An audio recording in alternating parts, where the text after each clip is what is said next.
Hello guys, स्वागत है आपका मेरे चैनल पे।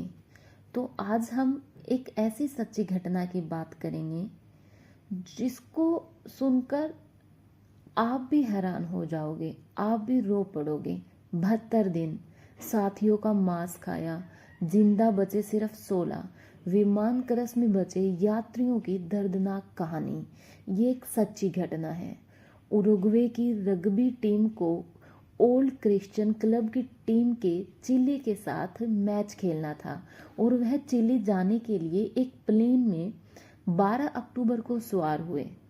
फ्लाइट ने उड़ान भरी। सभी इस बात से अनजान थे कि कुछ ही देर में ऐसा होने वाला है जो इतिहास में दर्ज हो जाएगा। दुनिया में कोई भी इंसान भले ही कितना शक्तिशाली हो, लेकिन वह सिर्फ एक चीज से जरूर डरता है, जिसका नाम है मौत। हर इंसान चाहता है कि वह लंबे समय तक जिंदा रहे और मौत के अंतिम क्षणों में भी वह जिंदगी के लिए संघर्ष करता है। आज जिंदगी के जूझने की बात हम इसलिए कर रहे हैं क्योंकि आज से 50 साल पहले कुछ लोगों ने खुद को जिंदा रखने के लिए, उनको जानकर आप जिंदा रखने के लिए उन्होंने क्या क्या किया, ये सब सुनकर आप भी सिहर उठोगे। यह 72 दिनों के उस संघर्ष की कहानी है जब एक फ्लाइट क्रैश होने के बाद दो लोगों ने हर एक पल मौत को मात दी और जिंदा रहने की आस को अपने सीने में जगाए रखा। यह कहानी 13 अक्टूबर 1972 की है, जब उरुग्वे की रग्बी टीम को ओल्ड क्रिश्चियन क्लब की टीम के चिली के साथ मैच खेलना था और वह चिली जाने के लिए एक प्लेन में सवार होकर 12 अक्टूबर को उरुग्वे के 19 प्लेयर, मैनेजर, उनके मालिक और उनके दोस्तों के साथ प्लेयर्स के खिलाड़ी मेंबर उड़ान भरते हैं। इसके साथ ही इसमें 5 क्रू मेंबर थे और यह प्लेन उरुग्वे के एयरफोर्स का था।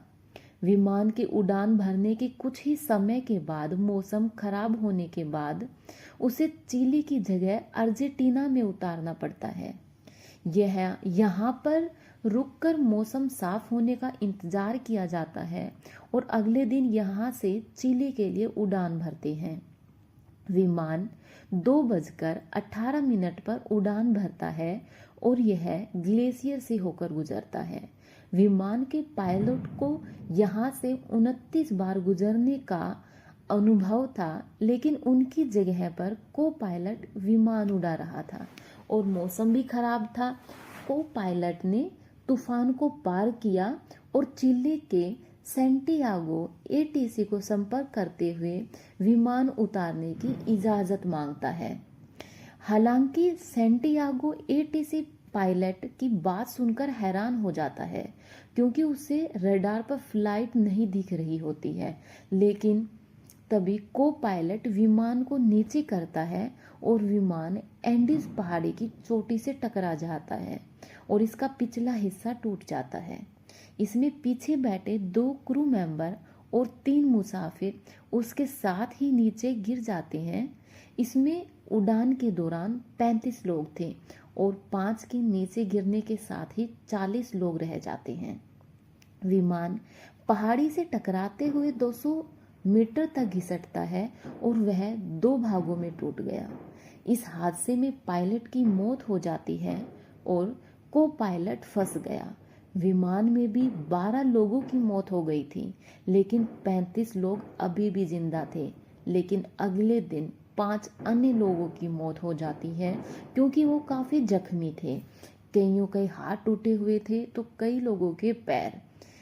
एटीसी के रडार से विमान के गायब होने के अगले दिन ही 4 विमान सर्च ऑपरेशन में लग जाते हैं, लेकिन कोई सफलता नहीं मिलती।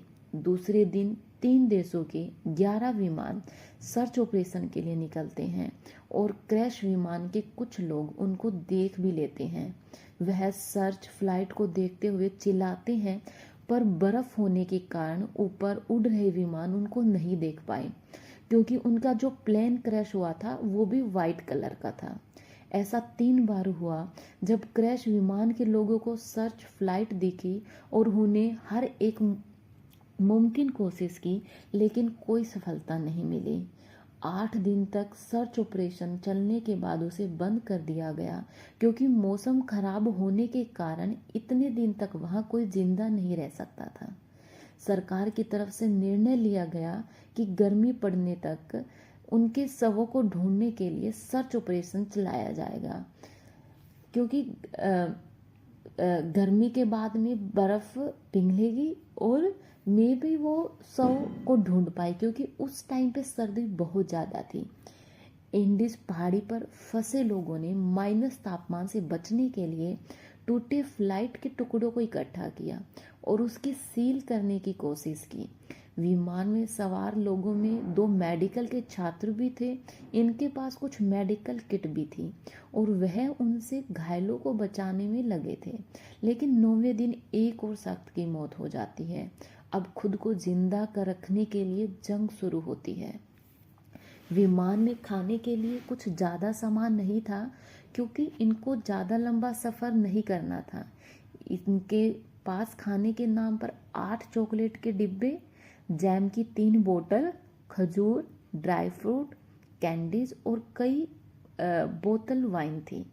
उनके पास जो पानी था वो भी खत्म हो गया था।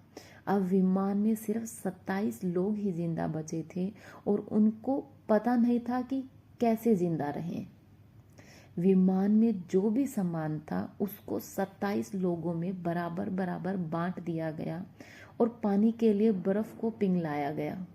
लेकिन 11वें दिन किसी की नज़र विमान में पड़े एक रेडियो पर पड़ी और वह उसको बनाने में लग गया। रेडियो ठीक हो गया, लेकिन उसमें सिर्फ मैसेज आ सकते थे, जा नहीं सकते थे। रेडियो ठीक करने वाले शख्स ने सुना कि सरकार ने सर्च ऑपरेशन बंद कर दिया है और बचे हुए लोगों के पास आया और कहा, गुड न्यूज़ है। उसकी बात सुनकर सभी खुश हो गए। तो उसने कहा कि हमारी मदद के लिए कोई नहीं आएगा और सरकार ने सर्च ऑपरेशन रोक दिया है। उसकी बात सुनकर लोग गुस्सा होते हैं कि इसमें गुड न्यूज़ क्या है। तो वह कहता है कि इसमें गुड न्यूज़ यह है कि हमारी मदद करने कोई नहीं आएगा। हमें जिंदा और यहाँ से निकलने के लिए खुद पर ही निर्भर रहना पड़ेगा। पर खाना खत्म हो गया था। धीरे धीरे लोगों के पास जैसे जैसे खाना खत्म हो गया तो लोगों ने सीट के ऊपर लेदर के कवर को खाना शुरू कर दिया। लेकिन इसको खाने के बाद वह बीमार पड़ने लगे और मरने लगे। 29 अक्टूबर को उसी पहाड़ी पर एक बर्फीला तूफान आता है और इन्होंने खुद को बचाने के लिए जो बनाया हुआ था वह भी टूट जाता है। इस तूफान में 8 लोग और मारे जाते हैं। अब सिर्फ 19 लोग ही बचे थे और बर्फ चारों तरफ थी। यहाँ पर मरने वाले लोगों की लाश खराब नहीं हुई, क्योंकि माइनस तापमान होने के कारण वह जम चुकी थी। अब इनके पास खाने की सभी चीज़ें पूरी तरह से ख़त्म हो गई थी। बचे कुछ लोग बैठकर यह बात करने लगे कि अब जिंदा रहने के लिए क्या करें, और फिर ऐसा फैसला होता है कि यह जो लाशें बाहर पड़ी है यह कि हमको जिंदा रख सकती है। सबसे बड़ी बात यह थी कि यह लाश उनके अपनों की थी। प्लेन के टूटे कांच से टुकड़े पर फिर भी उन्होंने प्लेन से जो कांच से लाशों के मांस को काटा गया और पहली बार उसको खाया गया। इसके बाद में इनमें समझौता हुआ कि जो भी मरता है वह उसकी लाश को खा सकता है। एक एक करके मौत हो रही थी। 34वें दिन एक और मौत हो जाती है और अब 19 में से 18 बचते हैं। 37वें दिन एक अन्य शख्स की मौत हो जाती है और 60वें दिन भी एक मर जाता है, जिसके बाद विमान में सवार हुए 43 लोगों में से सिर्फ 16 लोग बचते हैं। पूरे 2 महीने बीत जाने के बाद उनका वजन भी आधा हो जाता है। 60वें दिन इनमें से 2 प्लेयर यह तय करते हैं, वो प्लेयर थे नेंटा और केनेसा। वो ये तय करते हैं कि हम यहाँ बैठकर मरेंगे नहीं, वो बचने के लिए यहाँ से बाहर निकलेंगे। 11,000 फीट की ऊंचाई पर वो थे और समय समय पर यहाँ से निकलने की कोशिश करने के लिए एक तीसरा शख्स भी इनके साथ शामिल हो जाता है। बर्फ़ ज़्यादा होने के कारण हाथ पैर को गलने से बचाने के लिए फ्लाइट की सीट के कवर और दूसरे सामानों को मिलाकर ड्रेस तैयार करते हैं, ताकि वो ये सोचते हैं कि हम इस पहाड़ी से इस पहाड़ को चढ़ के देखते हैं कि कोई हमारी मदद के लिए आ सके। तो उन्हें पहाड़ी के ऊपर चढ़ना था। तो और जो लाशों के कपड़े उतार कर पहनते हैं और यहाँ से निकल जाते हैं। फैसला वो ये करते हैं कि यहाँ से पश्चिम की तरफ जाएंगे और यह 3 दिन तक चलते हैं। उस 3 दिन के बाद इंसानी मांस जो खाना था वह ख़त्म होने लगता है। ऐसे में वह यह तय करते हैं कि तीसरा शख्स लौट जाएगा। वापस जाने के लिए रास्ता काफ़ी आसान था, क्योंकि वो पहाड़ ऊपर की तरफ चढ़ रहे थे। ऐसे में वापस जाना आसान था। तो यह लोग 3 दिन के सफ़र में जहाँ पर पहुँचे थे, तीसरे शख्स को वहाँ से वापस लौटने में सिर्फ 1 या 2 घंटा लगता। वह टिन की एक चादर पर बैठकर वापस आ जाता है। इन दोनों को चलते चलते 8 दिन बीत गए। इनमें से एक शख्स को एक ऐसी पहाड़ी दिखती है जिस पर बर्फ नहीं थी। यह उसकी तरफ चलने लगते हैं और 10वें दिन वहां पर पहुंच जाते हैं।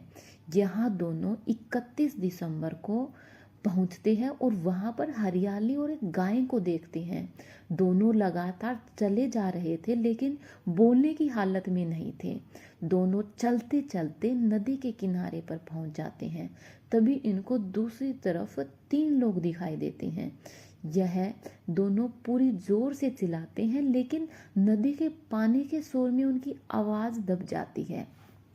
तभी अचानक उन तीनों में से एक शख्स को कुछ आभास होता है और वह देखता है और वह शख्स भी कुछ बोलता है कि लेकिन पानी का शोर फिर से आवाज़ को दबा देता है। ऐसे में वह शख्स एक पेंसिल और कागज़ को एक पत्थर के टुकड़े में बांधकर इनकी तरफ फेंकता है और उसने इनकी जानकारी इनसे पूछता है। इन्होंने इसमें लिखा कि हम उरुग्वे के वो रग्बी प्लेयर हैं जिनकी फ्लाइट क्रैश हो गई है। हमारे साथी अभी भी जिंदा है और मदद की आस लगाए बैठे हैं। हम दोनों उनके लिए मदद लाने के लिए वो दोनों उनकी मदद करने के लिए ऊपर आए हैं, ताकि वो अपने दोस्तों को बचा सके। आप हमारी बात को सही लोगों तक पहुंचा दें ताकि हमको मदद मिल सके। वह शख्स पढ़ता है और कहता है कि टुमारो। अब उन दोनों के लिए यह रात इतनी लंबी हो चुकी थी तो अगले कि उन्हें इंतजार था कि वो कब आएंगे। अगले दिन सुबह होती है। अगले दिन वहाँ की पुलिस तक यहाँ यह बात पहुँचती है कि चिली अथॉरिटी वहाँ पर भागकर आती है और इन दोनों को वहाँ तक पिक किया जाता है, होटल में लाया जाता है। इसके बाद इन दोनों को लेकर 3 हेलीकॉप्टर आते हैं। ये दोनों उस हेलीकॉप्टर में बैठकर अपने दोस्तों के लिए आते हैं, पर वहाँ पर सिर्फ एक चॉपर उतर सकता है। ऐसे में सिर्फ 7 गंभीर लोगों को ही एक चॉपर में लाया जाता है, बाकी को भी दूसरे चॉपर में लाया जाता है दोबारा से। तब उनको पूछा गया कि आप कैसे जिंदा बचे, तो उन्होंने सच्चाई बताई। हालांकि यह पता चलने के बाद उनकी काफ़ी आलोचना हुई कि उन्होंने मांस खाकर, मरे हुए शरीर का मांस खाकर अपनी जान बचाई। लेकिन फिर उन्होंने बताया कि हम सभी ने समझौता किया था कि अगर हमारी भी मौत हो जाती है तो आप हमें भी खा सकते हैं। तो ये है उस कहानी की घटना, जो आई होप कि आपको ये घटना आपको हैरान कर देगी कैसे वो लोग जिंदा रहे।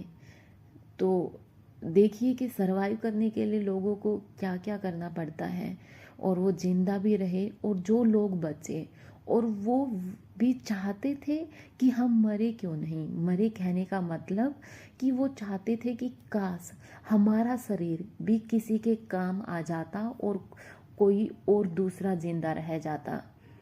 तो आई होप कि आपको ये घटना अच्छी लगी हो, और ऐसे ही और सच्ची घटना को जानने के लिए आप मेरे चैनल को सब्सक्राइब कीजिए। धन्यवाद।